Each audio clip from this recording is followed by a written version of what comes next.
شهید رهبر تکوشین آمده. وقت زنین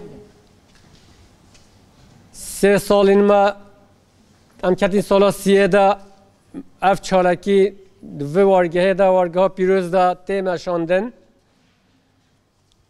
اساس آرمان جین چالکی ها ما او گشتی ها گلی کردستان او دوستین گلی کردستان یک نقطه آزادی ها فیزیکی ها ربر آپو چارسری ها دوزا گلی کردستان ها هر وها ایرو امت پیواجوه که دیالوگ دا تفدگرین نافبرا گلی کردستان او ترکیه دا دمام هفت تماشای پیواجوه نها امتده دکین در دورا ترکیه در دورین ترکیه وک مینا 1924 چاوا تفدگران آری گلی کرد و تیزانین و دمه چانین سری گلی کردستان نهاجت ناو هولدانین و سادنا فقط و گلی کردستان اف 100 سالن تکوشینا وی که ددن روزنامه ایرو جبوی انجام گرفتن وی که خودی هلوست او تکوشینا که به هم پایا هر وها جالی ما و وقت جواک وارگه افراش نزدیک و تشوپاندن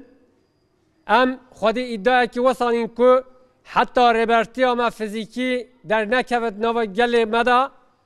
او چارسریش دوزا گل کردستان را نیدیتن ام در ادعای خبر نادین ام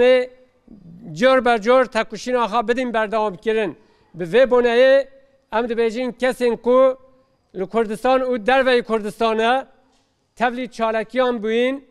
ده کسایت دا حوالین چالکوان دا ام همو چالکوان هم پیروز دکین سلاف دکین تکوشین آمانده سرکفتن خوازین دوباره ام دو بیجین بجی سرک آپو بجی سرک آپو به سرک جیان ناوه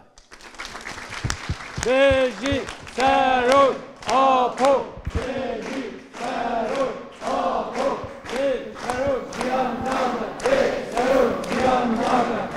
سرک جیان ناوه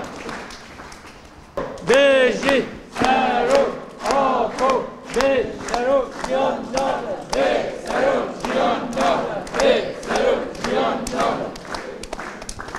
سرکفت شوره